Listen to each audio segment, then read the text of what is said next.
احنا كده هنبدأ في الخياطة. انا عندي احنا كده تحضير، احنا هنعمل الفليتات زي ما قلت لكم فازلين، وهنعمل برضو مكان الحتة اللي هنعمل فيها. بس انا عايزة عشان احط فازلين احط اكتر من الحتة اللي انا هعملها. انا هعمل على الميل ده، فلما احط قطعة فازلين قطعة الفازلين تبقى اكبر من المساحة اللي انا عايزاها. فانا هحط دي كده. انا شايفة، هاتيلي مارك معلش.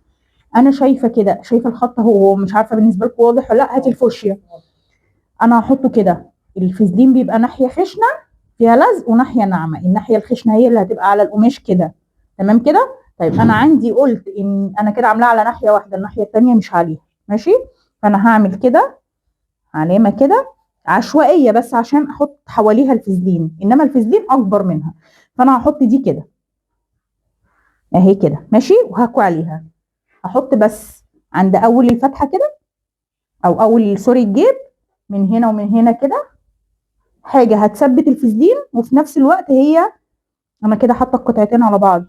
لازم اظبط القطعتين على بعض بالظبط. ماشي اهم كده القطعتين على بعض. اروح حاطه بقى هنا كده دبوس في اول الرسمه وفي اخرها، عشان احط نفس القطعه دي الناحيه الثانيه، لان انا مش معلمه. فالدبوس اللي انا حطيته ده اهو ظاهر لي من الناحيتين، يبقى هو ده مكان الجيب اللي انا برضو هحط عليه الفازلين. هروح جايه كده حاطه برضو الفازلين كده حوالين القطعه. يعني انا الدبوس اهو من هنا لهنا، عشان برضو لو مش ظاهر عندكم، ادي الدبوس اهو، الدبوس اهو. خلاص. دي تبقى حوالين القطعه الخشن، عشان هو اللي فيه لزق، يبقى ناحيه الجسم اهو. النقطتين اهم في نص القطعه. بس هو ده اللي كل اللي انا عايزاه. هروح ادوس كده بالمكوه تكبيس تكبيس تكبيس تكبيس، علشان هي ما تتحركش، عشان انا لسه ما ثبتش. ونفس الكلام الثانيه اهي ماسكه من الناحيه الثانيه. اديني قلم جاف. دول القطعتين بتوع الفازلين. لا، عايز قلم جاف سن رفيع. الصوت بتاع الكراسي معلش. انا عندي قطعتين للفليتات اهي اللي احنا عملناهم، وقلنا ان هم هنثبت بيهم القطعتين دول بتوع الفليت. والقطعه دي 10 سم وانا عايزاه 7.5 العرض.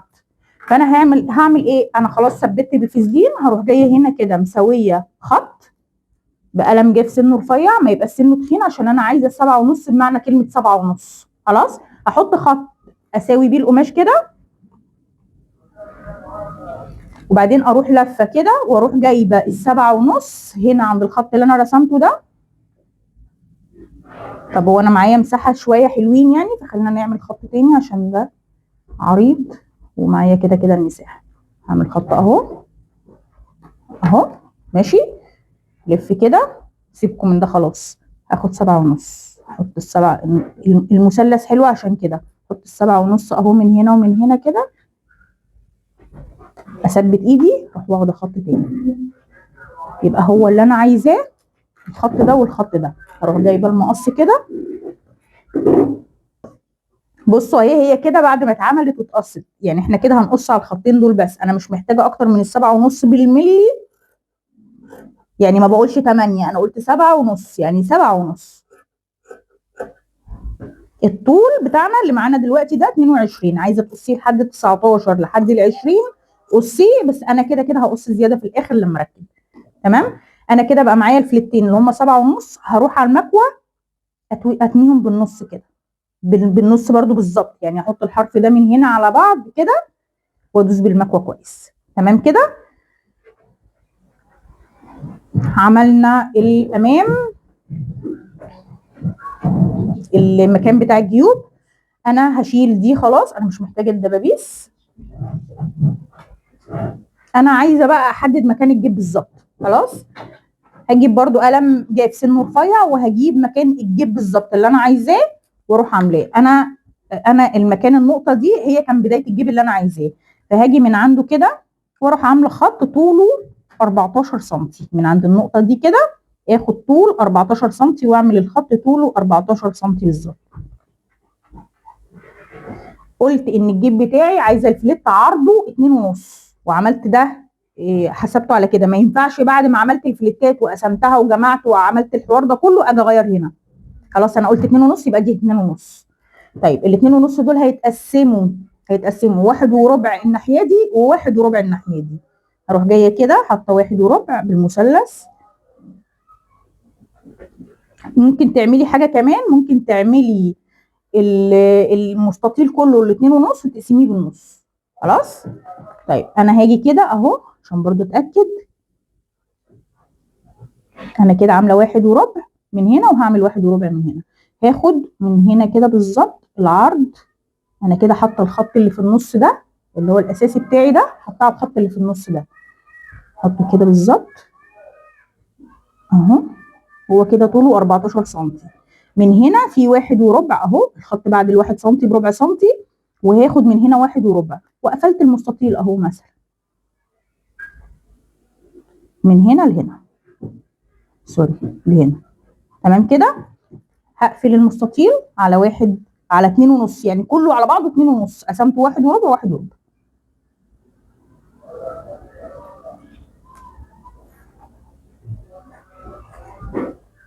تمام. ادي المستطيل اهو. اتمم بس على الحتت اللي مش ظاهره. كل خط منهم هخلي طوله 14 سم بالظبط.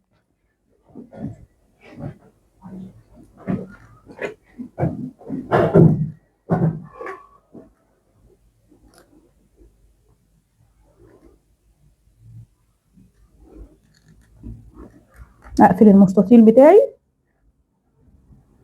بقى معايا مستطيل اهو، عرضه 2.5، 1.25 1.25، وطوله 14 سم. الفتحه بتاع الشق بتاعي عشان اعمله بطلع من هنا على الخط اللي في النص 1.5، ومن هنا 1.5. من هنا طلعت 1.5، ومن هنا 1.5 على الخط اللي في النص. ماشي. وبعد كده هروح موصله ال1.5 دي بالنقطه دي وبالنقطه دي. عملت مثلث.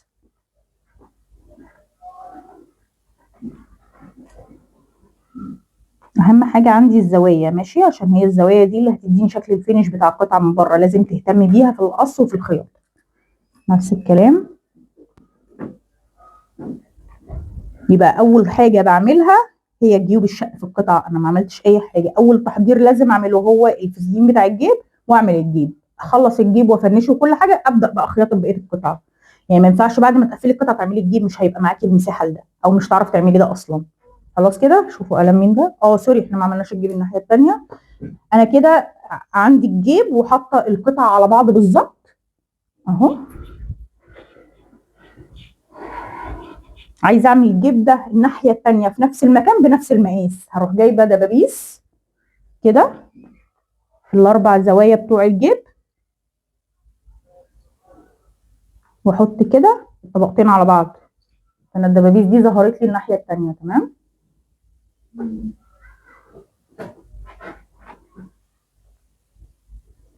ما تحركيش الطبقات من بعض، لازم يبقوا على بعض بالظبط. ماشي. بعد كده هقلب القطعه كده، الدبابيس ظهروا لي اهي. ماشي. هروح جايبه القلم، حاطه نقطه عند كل قطعه او كل دبوس. ده مكان الجيب. هروح شايله الدبابيس،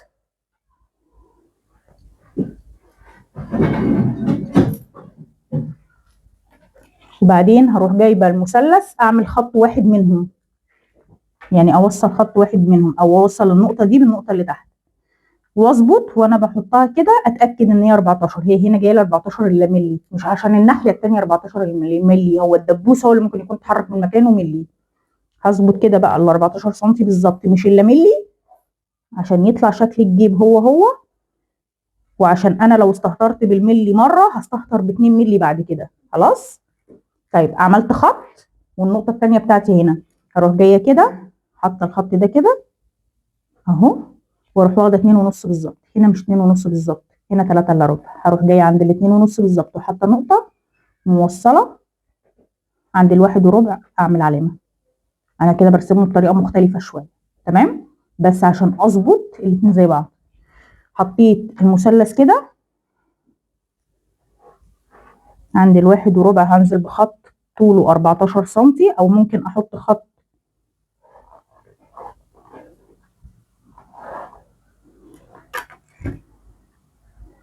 خلينا معلش كده ال2.5 كلهم مره واحده عشان اتجاه ايدي هيداري على الكاميرا. ال2.5 اهو، من النقطه اللي انا عملتها اهي للنقطه دي. اقيس كل خط بقى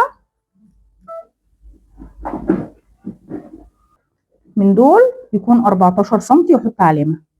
ماشي، انا قايسه ده 14 وده 14 كده، لو وصلتهم ببعض بقى ده الجيب اهو. خلاص، هطلع برضو من هنا 1.5 ومن هنا 1.5. هتقولي لي طب لما انا رسمته من اول وجديد ليه حطيت الدبابيس؟ عشان احط في نفس المكان، ابدا ارسم اللي انا برسمه ده في نفس المكان، فلما اشوف القطعه قدامي ما الاقيش جيب رايح شويه كده وجيب رايح شويه كده. خلاص، نفس الكلام برضو هنا 1.5. وبعدين هوصل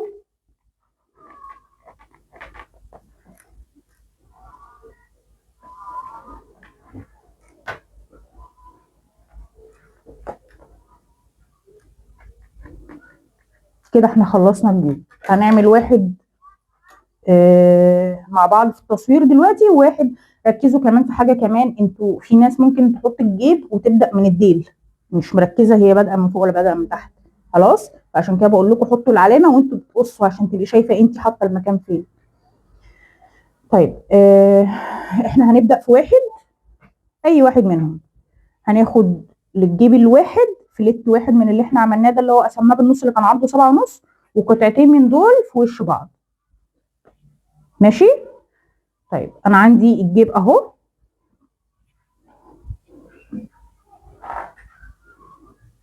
هجيب مقص يكون ليه سن شويه، بلاش سن عريض من المقص، وهلف المثلث ده كده، سوري المستطيل ده كده قدامي، بحيث ان الخط ده يبقى في وشي كده. يعني يعني لما تيجي تتني الجيب كده اتنيه كده وهو في وشك مستقيم. الجيب مايل بس انت عدلتيه على عدلتك انت عشان تتنيه كده، فلما تفتحي فتحه الفتحه تبقى مظبوطه في النص.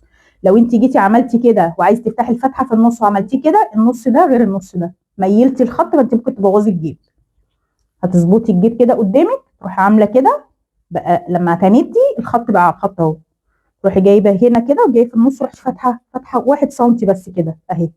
هتدخلي المقص كده، كملي الخط لحد راس المثلث، وبعد كده تمشي على ضلعين المثلث يمين وشمال لحد فين؟ لحد هنا بس. ملي زياده هيبوظ الجيب، ملي اقل هيبوظ الجيب. خلاص اهو. عشان كده بقول لكم بمقص سن رفيع عشان تعرفي تجيبي السن. نفس الكلام على ضلع المثلث الناحيه الثانيه. بصوا المثلث اهو لحد هنا. نفس الكلام، لفيت القطعه، جبت النص التاني، شقيت على لحد راس المثلث، بعد كده امشي يمين وشمال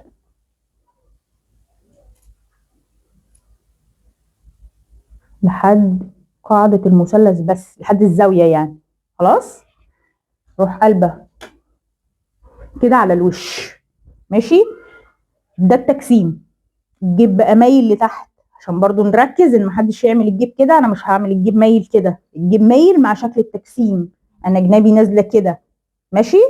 طيب معايا فليت ومعايا المرايه والبطانه.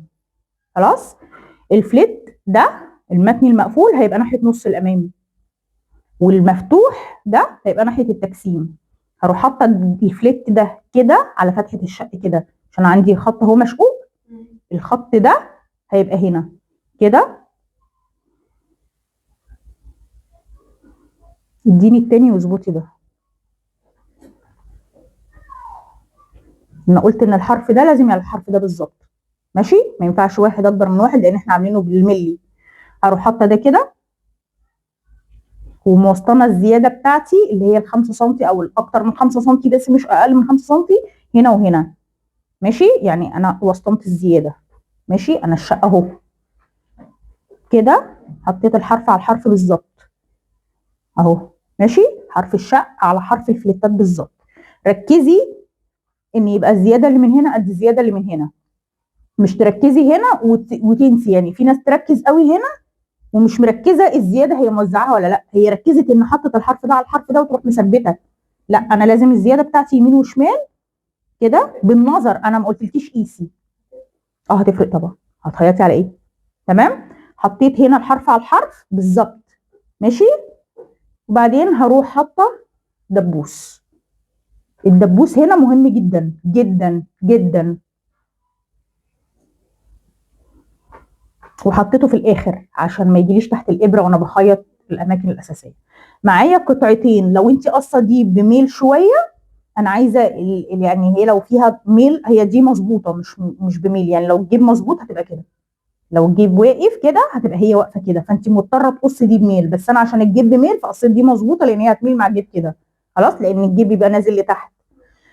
طيب، واحده منهم واحده منهم هحطها عليها، بس وشها، وش دي وش القماش هيبقى على وش القماش هنا كده، ونفس الكلام وسطنتها،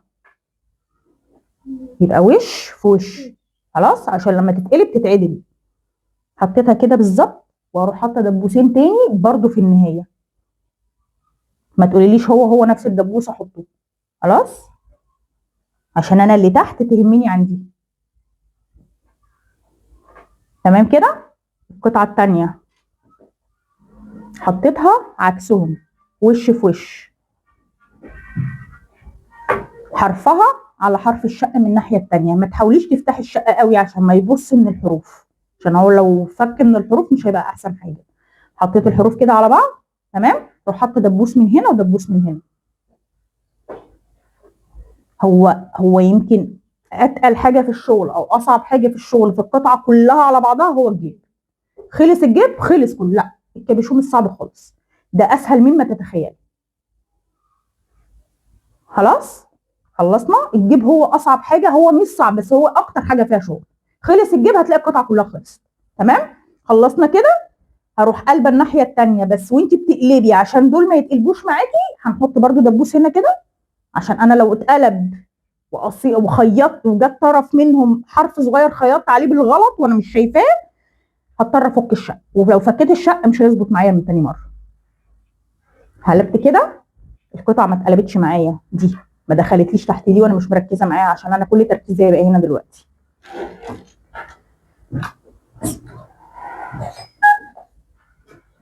بصوا، اول حاجه هعملها ان انا هبدا خياطه من النقطه دي للنقطه دي، وبدات بالناحيه اللي فيها الفليت اهي، دي اللي فيها الفليت، ماشي. عايزه اظبط الخط ده اللي هو بتاع الشق ده على بقيه الاطراف اللي تحت عندي دي، طبقتين للفليت وطبقه للبطانه. تمام، هروح ظابطه كده بايدي. اهم حاجه عندي ان حروف الفليت تبقى مظبوطه، عشان اللي فايض عندي من الفليت بره يبقى هو الفينش بتاعي اللي ظاهر بس. هبدا احط الابره بايدي، يعني هنزل بالابره كده على نقطه الزاويه او بدايه الزاويه بتاعه المستطيل، اظبط الباقي، هي كده مسكت معايا، خلاص. هنزل هثبت 4 غرز، ارجعهم، امشي اكمل لحد نهايه، بس ابقى شايفه ان الاطراف على بعض، خلاص. اظبط كده واكمل لحد فين؟ لحد النقطه بتاعه النهايه. مش عارفه تتحكمي برجلك، اتحكمي بايدك كده، المهم ان انت ما تطلعيش بره المستطيل بتاعك. نزلت كده اهو لحد النقطه، ارجع اثبت، خلصت فصلت. تمام كده، من النقطه للنقطه، ما ينفعش اطلع بره بغرزه وما ينفعش ادخل جوه بغرزه، في الحالتين هتبقى انت مضطريه تخيطي من اول وجديد ومش هتظبط معاكي، فاظبطي بايدك وانتهي بايدك، خلاص كده. الناحيه الثانيه عندي المستطيل، افتح كده اسحب برضو الحرف بالظبط كده وابدا ايدي، نزلت بايدي اهو، نزلت اظبط بقيه القطعه، اكمل 3 4 غرز خدتهم، امشي على الخط اللي انا عاملاه، مفيهوش حاجه صعبه. انتهي فين؟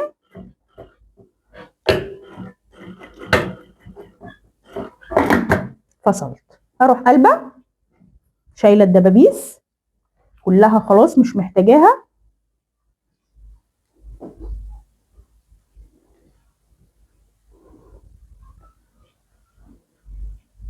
اقلب الجيب واحده واحده.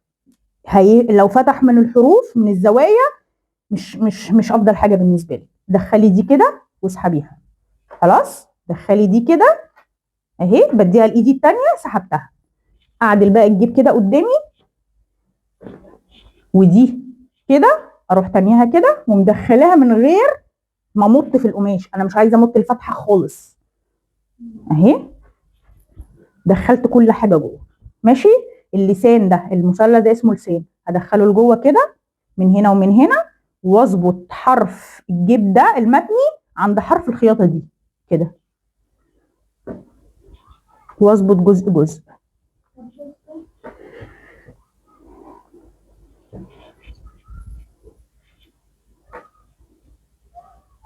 اهو كده. حطيت ايدي هنا ابص هنا مظبوطه اهي، مظبوطه ماشي. قبل ما اخيط واثبت اتاكد ان الناحيه دي كمان هتبقى مظبوطه، عشان هي وارد تبقى عايزه تيجي كده ماشي.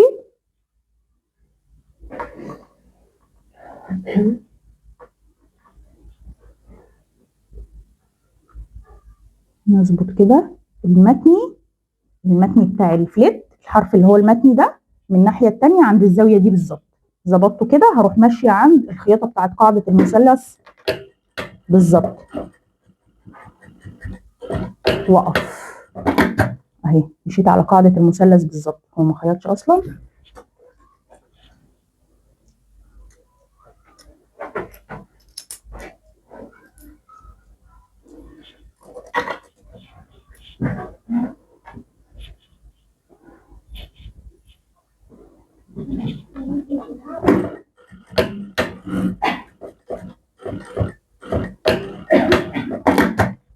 اهي خيطت على الحته اللي هي عرض المستطيل بالقلم الجاف بس، قاعده المثلث اهي تمام كده. هاجي الناحيه الثانيه هروح مدخله المثلث ده كده، اظبط من هنا دي ما تبقاش كده، انت ظابطه من هنا بس دي ما تبقاش كده ماشي. مش خلاص هي هتثبت على كده، هتفضل كده مفتوحه، اسحبها كده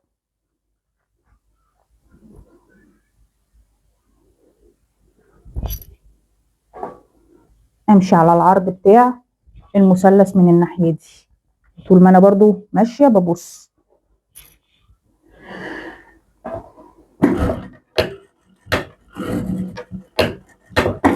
خلصت اهو الجيب اهو، هو طبعا هيتكوي لسه. قبل ما اعمل اي حاجه تاني انا حطيت ايدي من هنا، ده مفتوح صح، يبقى هاجي كده فردت الجيب قدامي، رحت لما دي ودي ودي ورجعتهم لورا كده، وخليت الجيب بس هو اللي قدامي تمام. هروح واخده خياطه عليه كده، بس انا لما اخد عليه خياطه كده انا عندي الطبقه دي اللي في وشي بقت اطول من اللي تحت، مع ان احنا قصينهم على بعض، بس في واحده بقت اطول من الثانيه ب 2 سم ونص اللي هم كانوا فوق. خلاص اللي احنا واحده ركبت فوق عند اول 2 ونص، واحده ركبت عند اخر 2 ونص، فنزلت واحده نزلت عن واحده خلاص. فانا عندي كده اهو في مسافه ال2 ونص دول طول، فلما اجي اخيط من هنا هبدا خياطتي من هنا كده في اي حته في المسافه دي اهي، ولما اجي اخيط انا حاسه بايدي الفرق، هروح لفه كده اهو والف كده مع المثلث سوري مع الدوران، واجي لحد هنا. لما اجي اعمل اوفر هشيل الزياده دي كلها بالاوفر يمين وشمال، عايزه امشي على ده خلاص اهو. لو لقيتيها مفوته او حاجه يعني دي جت كده امشي تاني خلاص.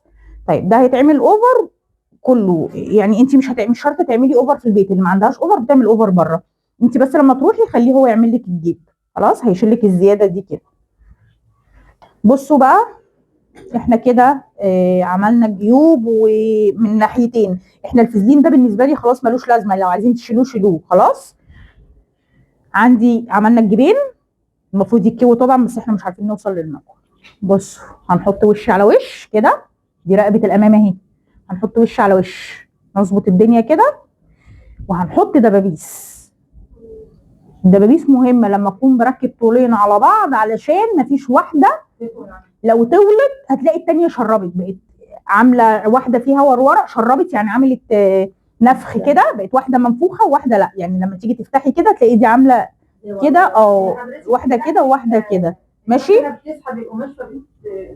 هحط دبابيس، امسكي كده، امسكي من عند الدبوس، اسحبي كده عليكي شويه، هظبط الطولين على بعض بالظبط، انا قصهم على بعض فالمفروض يطلعوا على بعض ماشي.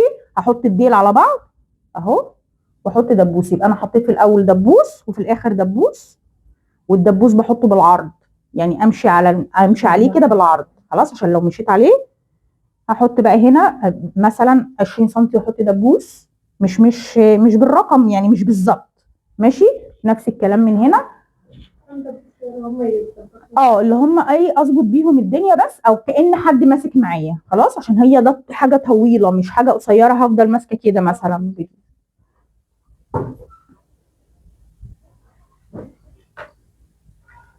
وعشان كمان القماشه برضو فيها سنه لكرة، اسحبي دي كده عليكي اهو كده اهو. اظبط الاطوال على بعض واحط كل مسافه، كل 10 20 سم 15 سم 30 سم، المهم احط دبابيس في كل مسافه وخلاص، عشان لما اخيط امسك من دبوس للتاني، من دبوس للتاني، يعني اسلم دبوس لدبوس كده اهو.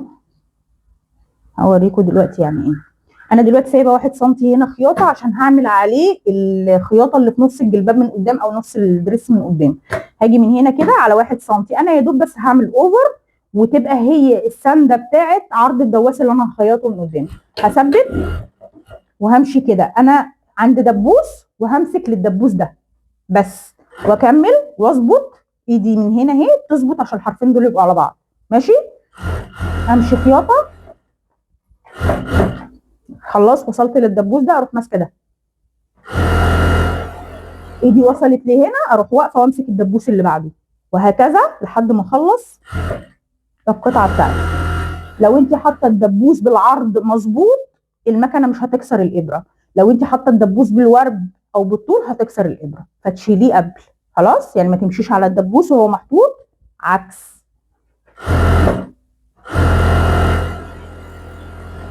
كملت خياطتي لحد الديل، هاخد الجزء اللي انا عاملاه ده واعمله اوفر قبل ما اعمل القطعه بتاعت قبل ما اعمل الخياطه اللي بره خلاص. هو مش هينسل، يعني لو انت ما عندكيش اوفر ومستعجله انك تخلصيه وبعد كده توديه كله يتعمل اوفر بره، اعمليها عادي هي مش هتنسل.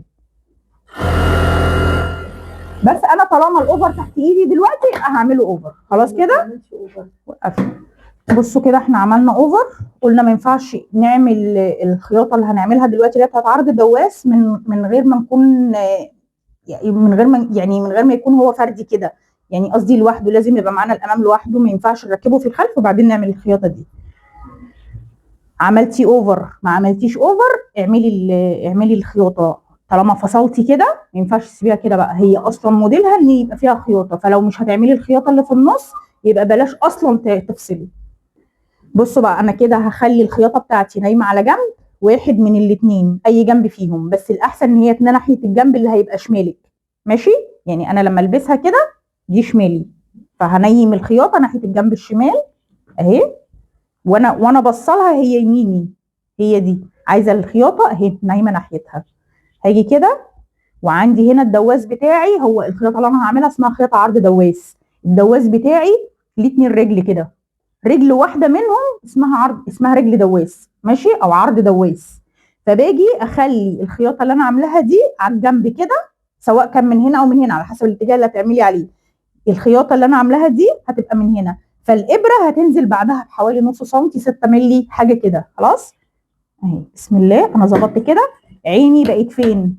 عيني بقت فين؟ ان الخياطه دي تفضل ماشيه زي المسطره جنب دي خلاص كده. يعني انا كده وان انا ايدي حاسه ان الزياده كلها ماشيه هنا، عشان ما ينفعش اخيط على الفاضي برضو. يعني دي كده بقت فاضيه، انما دي فيها قماش تحت اللي هي بقيه الخياطه، فتستحمل سمك المكنه ماشي وسمك الخيط وما تكشكش. ايدي المفروض دي تتكوي ماشي، ايدي تسحب كده وامشي، عيني مش على الابره، عيني على الخياطه دي ماشيه مسطره جنب الدواس ماشي اهو.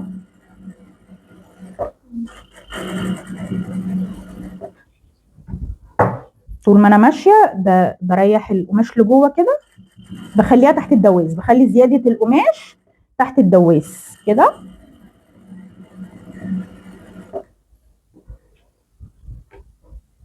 في ناس فاهمه ان الخياطه دي ليها دواس مخصوص، هي في دواس مخصوص بس انا مش بشتغل بيه،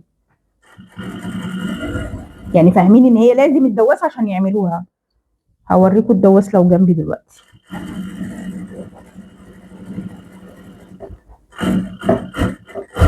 بيسموها عرض رجل، يعني عشان برضو لو قالوا عرض رجل هي عرض دواس. يعني انت لما بتيجي تشتري وفي منها يمين وشمال برضه، يعني في دواس عرض رجل يمين وشمال، زي ما في دواس يمين ودواس شمال اصلا، يعني في فتحه يمين وفتحه شمال.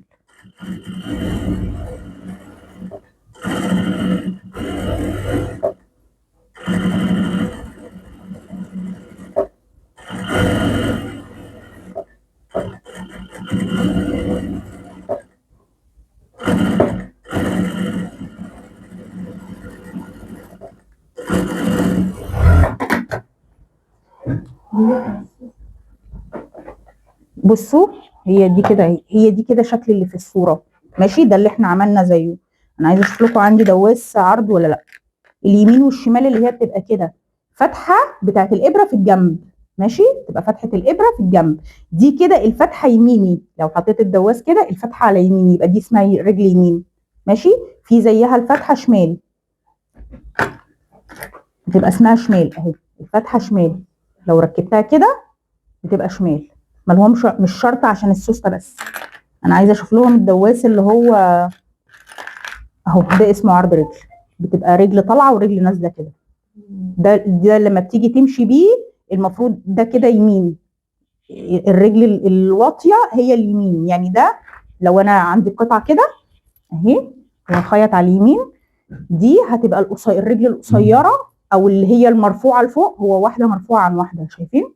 دي هتبقى كده، بقت دي الحرف ده هو المسطره اللي ماشيه جنب القماش، فهمتوا؟ يعني دي بتركب كده، دي كده بقى اسمها يمين، اسمها عرض رجل يمين الدواسه. في منها شمال تعمل اللي احنا لسه عاملينه دلوقتي، بس دي عملت العكس. يبقى انا عشان اعملها بالطريقه دي وانا عايزه الناحيه العكسيه هقلب القطعه نفسها، يعني اشتغل من الديل بدل ما اكون اشتغلت من الرقبه عشان.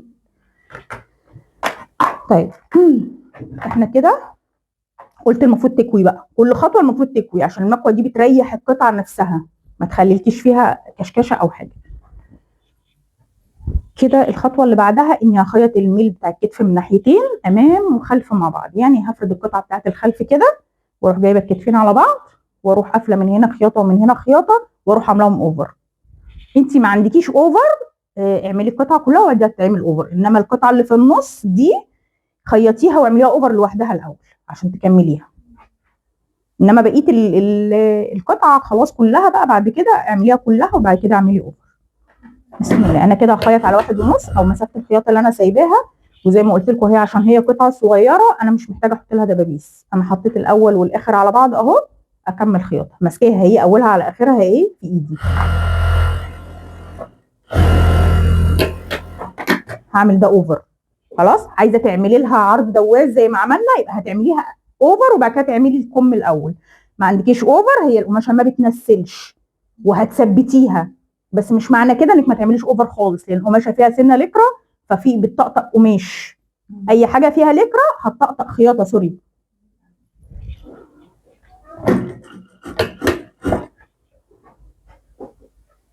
كمان احنا لما نعمل لها عرض دواس على الكتف هتدي شكل وفي نفس الوقت هتثبت الخياطه شويه ما تخليهاش تطقطق بالطريقه اللي بقول لكم عليها. خلاص بصوا احنا كده عشان نعمل هنا خياطه عرض دواس هنخلي الزياده اللي معانا دي لورا، ما ينفعش تبقى للامام، احنا هتدينا نفس الشكل بتاع الخياطه بتاع الامام دي، بس هنخلي الخياطه دي على كتف الخلف مش على كتف الامام زي ما عملنا هنا كده، عاملينها هنا كده اهو على خياطه الكتف. نيجي كده نرجعها لورا ناحيه الخلف ونمشي نفس اللي احنا عملناه اهو كده، حرف القطعه اهي جنبي جنب الدواس بالظبط.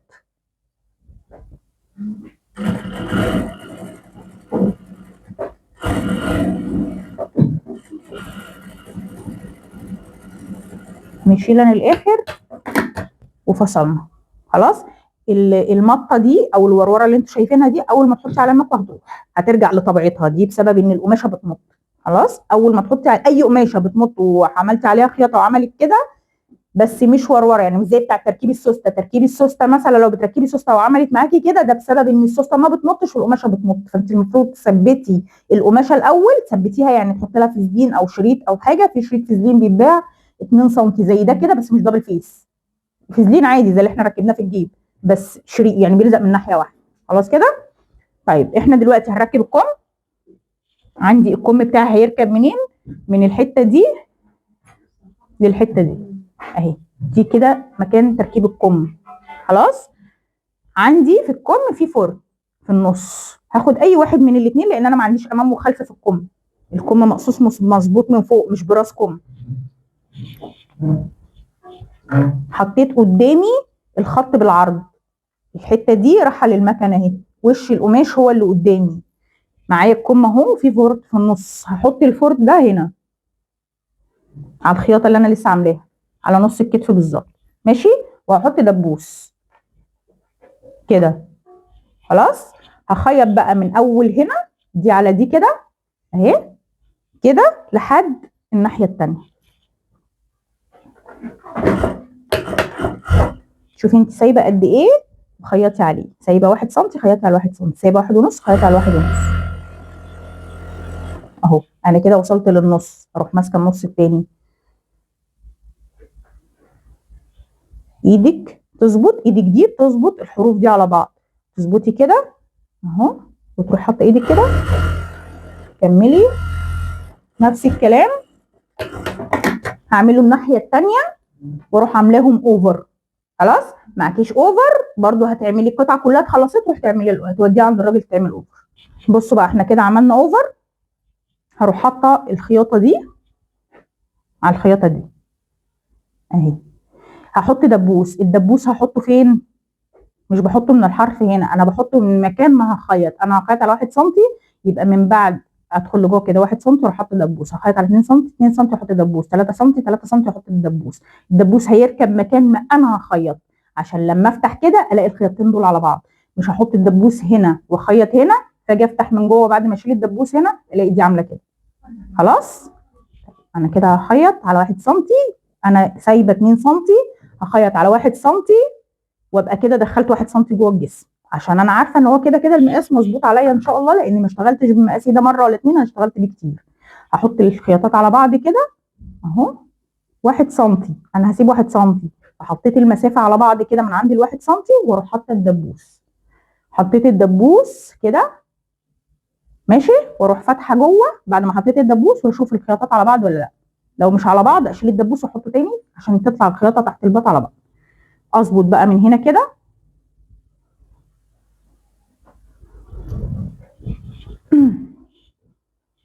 واخيط على المسافه اللي انا سايباها، بثبت خيط على 1 سم.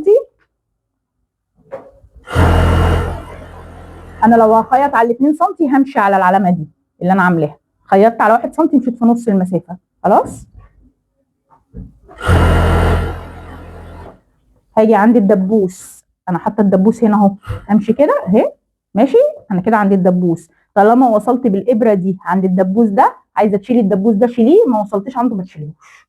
خلاص. كملي لحد ما توصلي عنده. هلف بقى دي بدوران، ما تجيش عندها وتروحي كسره. كسره يعني ايه؟ يعني دي واخده دوران عشان تريح تحت الباط، ما ينفعش اعملها بكسره والا هترفعي ايدك هتلاقيها شدت معاكي وعملت رفعت لك القطعه كلها. ماشي. هعمل ايه؟ هاجي هنا كده واروح ماشيه خطوه كده، لفيت شويه دوران، بعد كده اكمل اظبط الاطراف دي على بعض كده. عديت الحته الخطر بالنسبه لي، احط دبابيس في الباقي عشان اكمل، او احط دبابيس من الاول خالص زي ما حطيت اول دبوس هحطه هنا اللي هو تحت الباط، وبعد كده احط دبابيس عند الكم لو عايزه احط، ما حطيتش حطي الباقي دبابيس. تظبطي الديل على بعض كده، حطي دبوس برده من عند نفس المستوى اللي انت هتخيطيه فوقيه كده اهو. ايدي تبقى مريحه القطعه، بصي انا مش شاده يعني مش ماسكه كده، مش بصي في واحده شاده وواحده لا، لا انا سايبه اهي. ريحي الاثنين على بعض وحطي دبوس، ما هم مقصوصين على بعض وهم مرتاحين، في ليه اشدهم بقى وانا مش مركزه اهو. اظبط كده واحط دبوس مش بمسافات متساويه، بس في الاخر حطي دبوس والقطعه نفسها مرتاحه. ابدا اخيط. بصوا كده انا مش ماسكه الديل، انا ماشيه اهو من دبوس لدبوس خلاص زي ما بعمل. جيتي عند الدبوس عايزه تشيليه شيليه. خلاص. في ناس عملوا القطعه دي وسابوا لها فتحتين من الجناب، يلبسوا من تحتها بوت جينز اي حاجه تبقى سايبه فتحتين من الجناب. وفي ناس عملوه اقصر شويه من الطول الطبيعي وركبوا له كوت من تحت، وفي ناس سابوه اقصر شويه وركبوا له كوت امام لوحده وخلف لوحده وفتحتين من الجنب. فالموديل براحتك زي ما انت عايزه تعملي اعملي.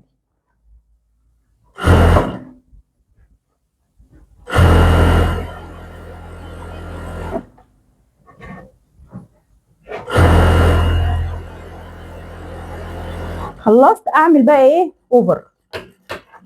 خلاص انا كده، لا لسه قبل ما توديه اللي بتاع الاوفر، انا هعمل اوفر للقطعه دي عشان انا معايا اوفر.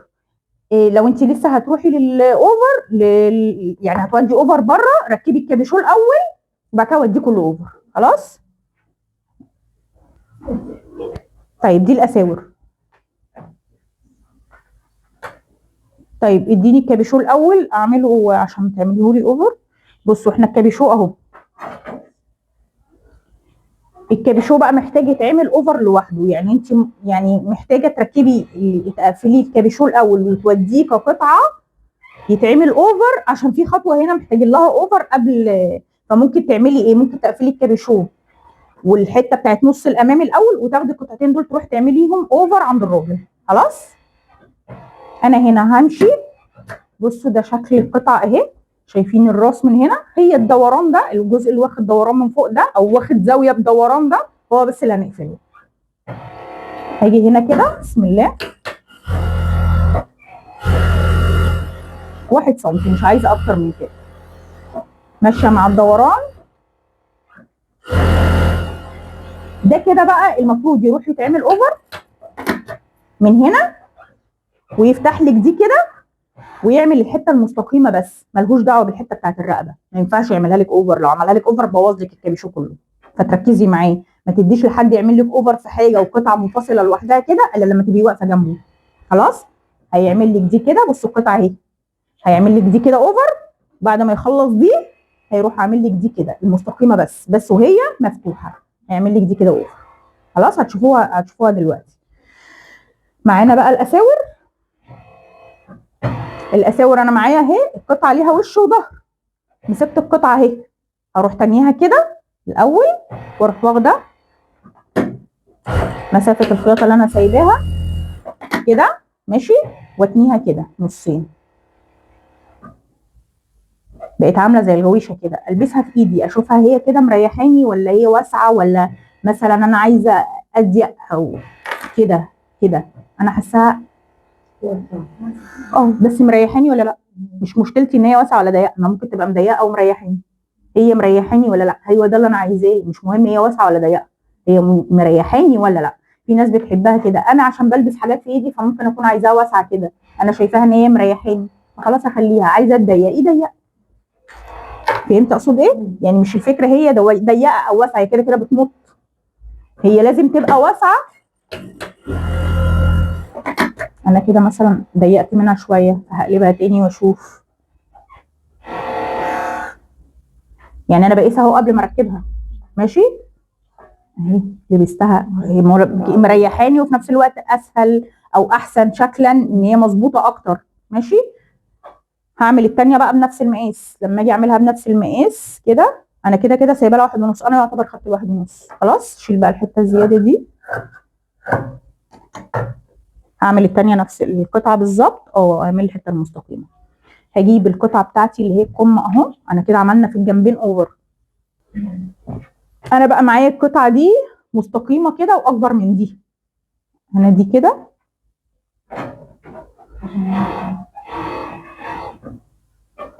اهي عملتها كده. هثبتها بخياطه من على الاطراف على يعني مفيش على الطرف قوي بس، وانا بثبتها هشدها كده شويه ماشي عشان امطها.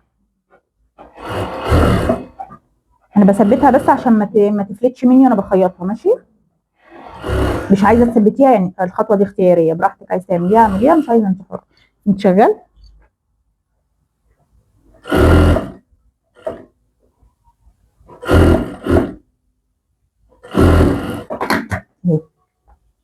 ماشي. دي اللي هتبقى ظاهره لي بره ودي اللي هيبقى فيها كشكشه. هروح جايه كده زي ما هي كده. عندي خياطه هنا، الخياطه دي هتبقى عند الخياطه دي. هروح مدخلها جوه كده اهي وهبدأ خياطتي من هنا، احط الخياطة دي على الخياطة دي. ماشي، هظبطهم على بعض كده واروح حاطة عند 1 سنتي 1.5 زي ما انا سايبة. دي بقى توسع اهي ودي ضيقة، هروح مطة دي كده. ماشي، عشان توزع الكشكشة بتشريب على المسافة كلها. ما اجيش هخيط عادي بالراحة ومركزة قوي ان الحرف ده على الحرف ده وانا سايبة ده كله واسع، واجي اكتمه كله في ناحية واحدة فيعمل لي كشكشة او كسرة، ما ينفعش فيها كسرة. خلاص، فانا مثلا شديتها كده اهي، بقت قد الاتنين قد بعض اهو. هروح حاطه ايدي كده واظبط شده على الاخر، اروح حاطه ايدي كده، مسكت دي خلاص هي دي الحته اللي انا هخيطها، اسيب الباقي، اظبط بقى ايدي هنا. تمام، اروح جايه تاني كده شده، مسكت حته على بعض اهي، واروح ماسكاها ومكمله خياطه، شده ومكمله خياطه.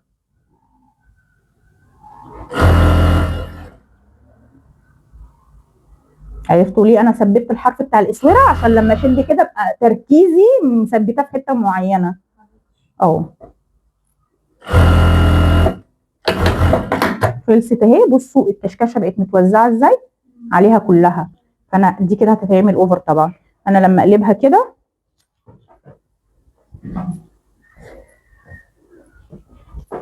ابص عليها قبل ما اعملها اوفر في حته فلته منها ولا لا. بصوا ادتني كشكشه ازاي، هي دي الحته البومبي اللي بقول لكم عليها هنا، دي كده تشريب، ما هي دي مش مقاس دي. خلاص، هي ده التشريب البومبي اللي انا هبقى عاملاه. يعني انا لما احط ايدي كده مثلا اهي، بصوا ده شكلها.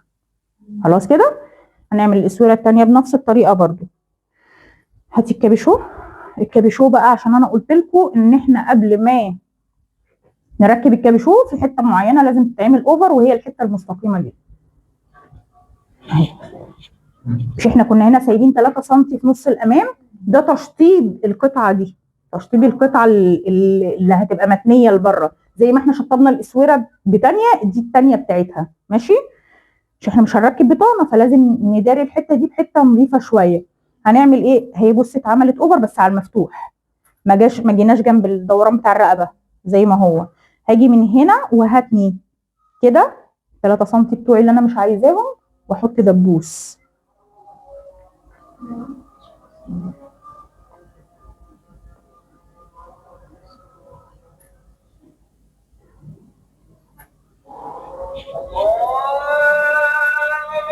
لو هتعملوا عرض دواس هنا هتعملوه قبل ما تتنوا الثانيه دي.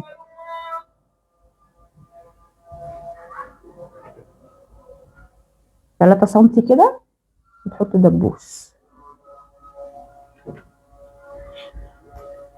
بالنظر حتى، بس مش اكتر من 3 سم. ماشي،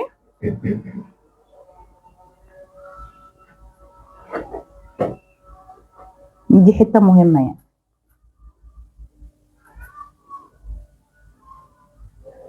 والاحسن برضو ان انت لو بتعملي اوفر في حاجات باينه زي كده، خلي الراجل يعمل لك نفس اللون. هاجي من هنا كده عند الاوفر، بسم الله، وهمشي عيني من هنا القطعه دي بتبقى متخططه كده. ماشي، انا الحرف المتني ده هيبقى على حرف من الحروف دي، فلو هو 3 سم هيبقى جالي هنا. ماشي، هحط كده الله اكبر الله اكبر، وهمشي عيني مش هنا. انا خلاص شايفه ان دي ماشيه هنا، وانا المفروض ان دي كلها حته واحده. عيني بقى هنا ان الخط ده يفضل ماشي كده. ما عندكيش دي ما فيهاش كده، في مسطره مغناطيس كده بتتحط مستطيله، بتتحط كده، امشي جنبها. خلاص، انا عيني دلوقتي جايه هنا. مش معنى ان انا بقول لك عيني جايه هنا يبقى انا سايبه دي، انا ببص ان هي مش واقعه. ماشي،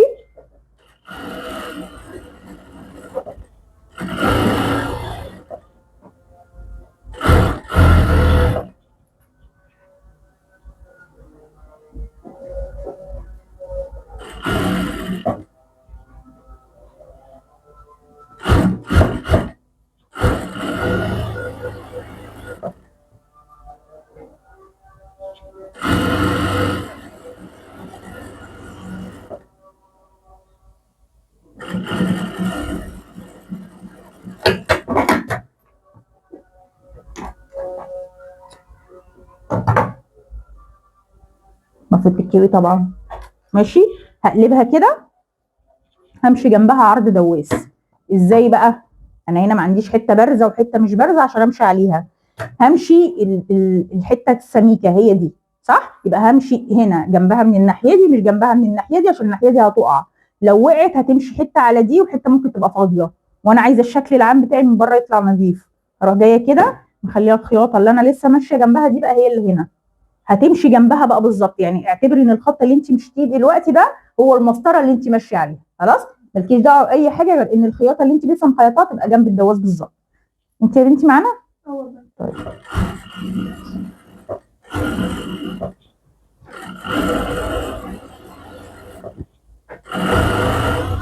ماشيه كده اهو. بصي عيني جنب دي، مش عاملاها بابرتين، انا عاملاها على مرحلتين، عشان في ناس برضو مقتنعه ان الخياطه دي ما تتعملش الا بابرتين.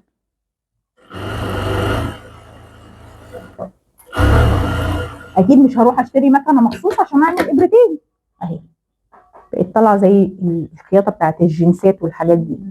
تمام. لما تتكوي بقى هتعمل سيف من هنا، يعني مش هتبقى بارزه كده او بومبي كده. خلاص كده. طيب احنا دلوقتي معانا بقى الرقبه اهي.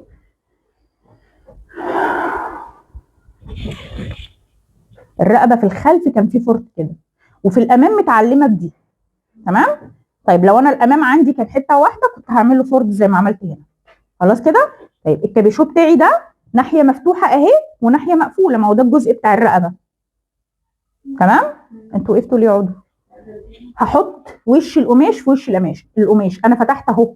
انا دي الرقبه بالنسبه لي ودي الرقبه بالنسبه لي. هفتح دي كده وهاخد القطعه اللي في النص او الخياطه اللي في النص دي واحطها على رقبه الخلف كده،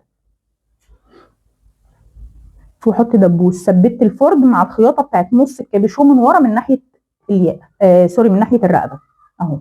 تمام كده. والمفروض ان انا لما الفها وش في وش كده دي هتبقى هنا، ماشي، بس وش في وش عشان الخياطه كلها تبقى جوه. هروح حاطه دي كده اهي عند اللي هي الخياطه اللي في النص دي كده، واحط دبوس. نفس الكلام الناحيه الثانيه، اخد وش في وش كده اهو واروح حاطاها هنا كده. طيب انا مش عايزاه، مش مركزه او مش عارفه احطها كده، ماشي. يعني انا لو اعتبرت ان دي كده كلها جوه اهي وش في وش، ورحت واخده الدوران على الدوران، دخلت الكابيشو كله جوه اهو اهو، كاني بركب رقبه في رقبه، ماشي. وش في وش، اهم حاجه اركز، مش اركز في الخياطات ومركزش ان هي وش في وش القماش. تمام كده اهي. اشوف بقى قبل ما اخيط الرقبه مظبوطه بالظبط ولا في حاجه اكبر من حاجه. انا حاسه ان الكابيشو اكبر شويه، ممكن اعمل حاجه. ايه هي الحاجه؟ اني احط دي على دي، فلما تبقى هنا دي الرقبه ريحتني ووسعت وكل حاجه، بس دي قفلت على بعض. قفلتها يبقى هحط الخياطه دي في النص هنا بالظبط، في نص القطعه دي. انا حطيت دي، شايفين العرض ده اللي هو 3 سم، حطيته على 3 سم هنا.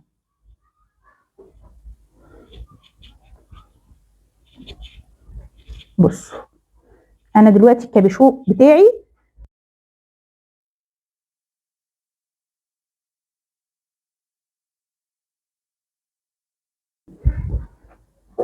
بصوا بقى، انا هنا كبير عندي 1.5. الواحد ونص دول انا لو حطيت 1.5 سم 3 سم من هنا على 3 سم من هنا بقوم هم 3 سم واحد بس مش 2.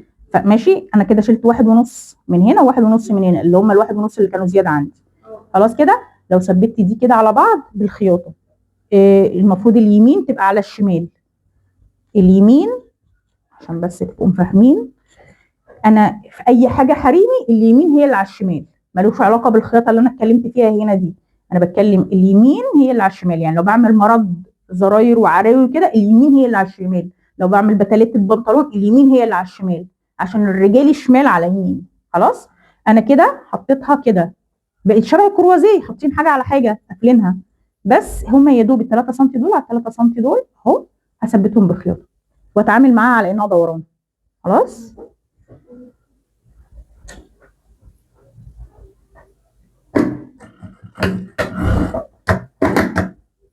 هاجي بقى كده اهو، بقى معايا هنا علامه وهنا علامه، رقبه الخلف ورقبه الامام.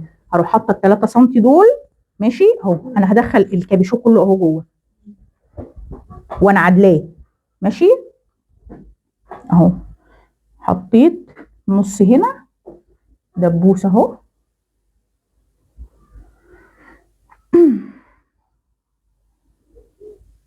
والفرد بتاع نص الخلف من هنا على الخياطه بتاعت الرقبه من ورا كده. انا اللي ظاهر لي ظهر للقماش من الناحيتين.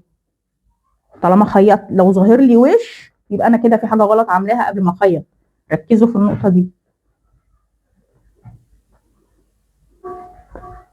اهي. بقيت كاني بركب الاسوره على بعض دوران على دوران. هو ده اللي انا عايزاه.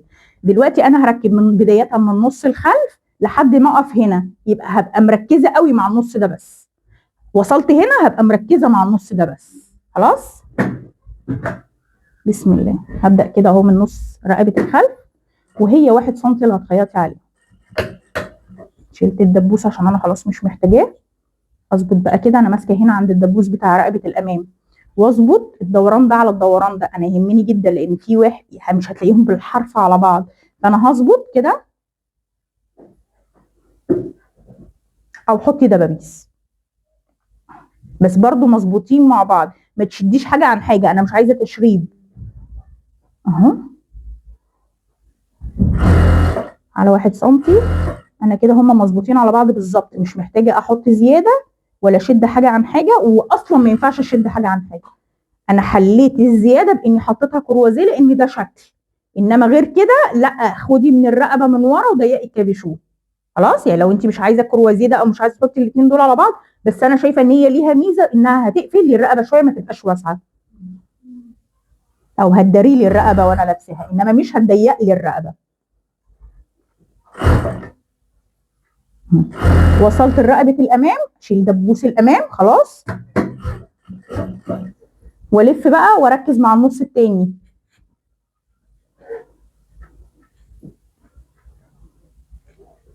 اهم حاجه الاطراف على بعض.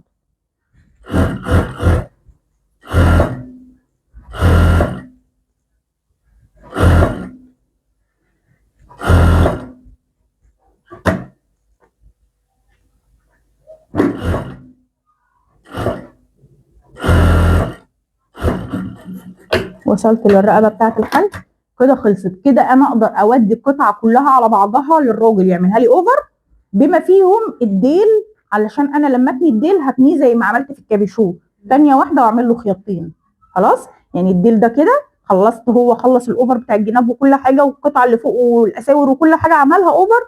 يجي على الديل ويعمله لي اوفر. اما اجي اقيس بقى في البيت، او انا هقيس قبل ما اديله يتعمل اوفر، عشان يا دوب انا هسيب مقدار الثانيه حوالي 3 4 سم بس، مش اكتر من كده. عشان انت لما تعملي اوفر خلاص، انت لو طلعت طويله عليكي وجيتي عملتي البروفه بعد ما وديتي عملتي اوفر وطلعت طويله، هتقصي الاوفر يبقى كانك ما عملتيهوش وتضطري تنزلي تعملي اوفر تاني. ما ينفعش نتني ثانيه في ثانيه في الميلتون، علشان هيبقى سميك وواقف، يعني هيضخم الحاجه دي وتفضل كانك مركبه حاجه طوق او حاجه في القاعده من تحت بتاعت القطعه. انت كده كانك ماشيه جوه طوق، هتفضل واقفه طول ما انت ماشيه. خلاص كده يبقى هتعملي بروفا الاول وبعد كده وديها تتعمل اوفر. شلتي بقى زياده من الجنب، ظبطتي القطعه عليكي خالص وبعد كده توديها تتعمل اوفر. تمام كده بسم الله. بصوا بقى احنا كده عملنا الديل اوفر. هنروح جايين تانيين كده نفس الطريقه اللي احنا عملنا بيها الثانيه بتاعت الكابيشو اللي هي 3 سم، بس هتتني الثانيه اللي انت عايزاها، يعني العرض اللي انت محتاجه تتنيه. مش شرط 3 سم، مش شرط 4 سم، بس مش اكتر من كده. يعني ممكن تبقى 2 سم، يعني ممكن تبقى حته قد كده وممكن تبقى حته قد كده، بس مش اكبر من كده، لان لو تليت اكتر من كده مش هيبقى الشكل العام حلو. هحط دبوس هنا الخياطه بتاعت الجنب على خياطه الجنب، والجنب التاني الخياطه بتاعت الجنب على الخياطه بتاعت الجنب. يعني كل اللي هحطهم يعتبر 4 دبابيس، نفس العرض بتاع الحته اللي انا هتنيها اهو. انا حطيت في الجنبين ماشي قد بعض، نفس الكلام في النص بتاع الامام ونفس الكلام في النص بتاع الخلف، بس مش عايزه كده اكتر من كده، يعني مش هنكتر في الدبابيس قوي.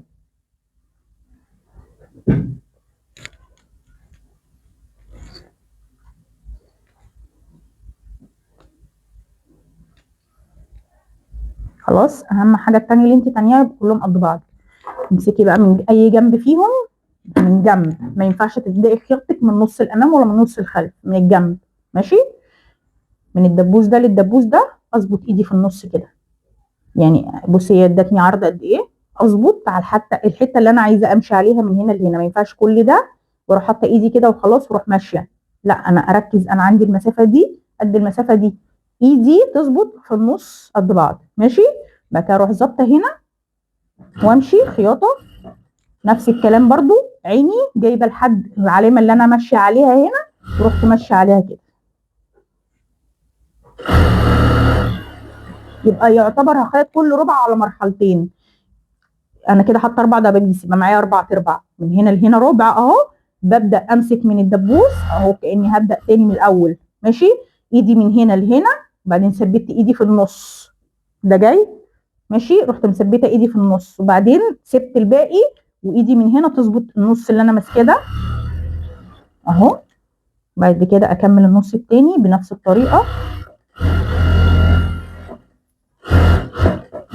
وصلت للجنب التاني كده، خلصت ربعين اهو، فاضل لي ربعين تانيين اهو. يعني كل ربع بخيطه على مرتين يعتبر. ادي اول مره، والمره الثانيه من هنا لهنا.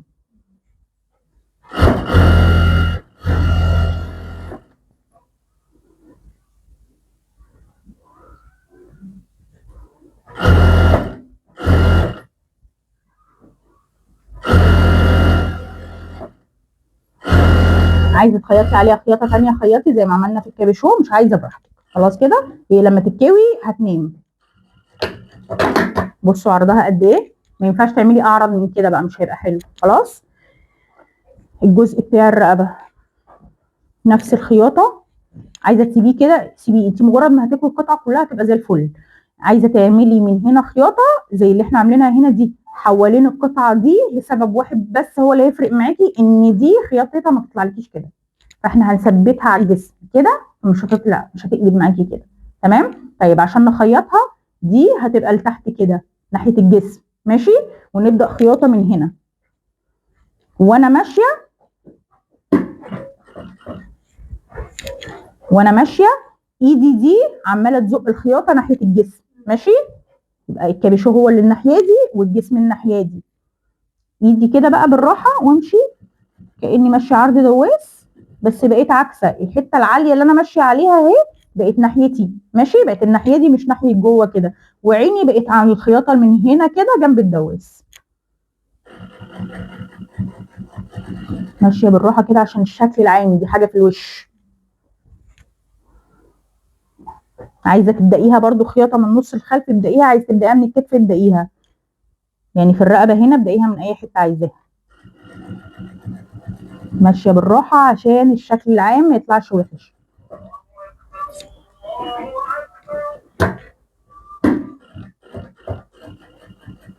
اهم حاجه ان الزياده رايحه ناحيه الجسم عشان ما تفلتش مني. عماله الف اهو مع القطعه.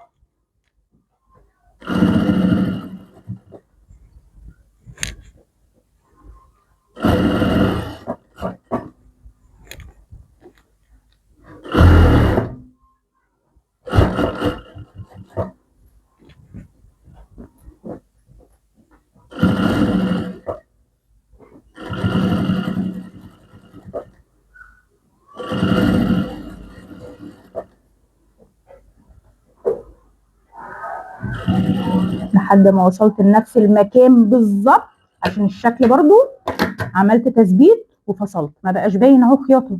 هي الفتله دي هتشيليها وخلاص. هيتكوي بقى كله كده وبعدين نقيس. هو كده خلاص، المفروض ان كنتي قستي خلاص وعملتي بروفا وكل حاجه قبل اصلا ما تودي اوفر. تمام، هيتداس عليه بالمكوى عشان المنظر ده مثلا ما ينفعش يبقى موجود، لازم كله يبقى مرتاح كده. فاي حاجه فيها لكرة لازم كل خطوه فيها تتكوي. تمام كده.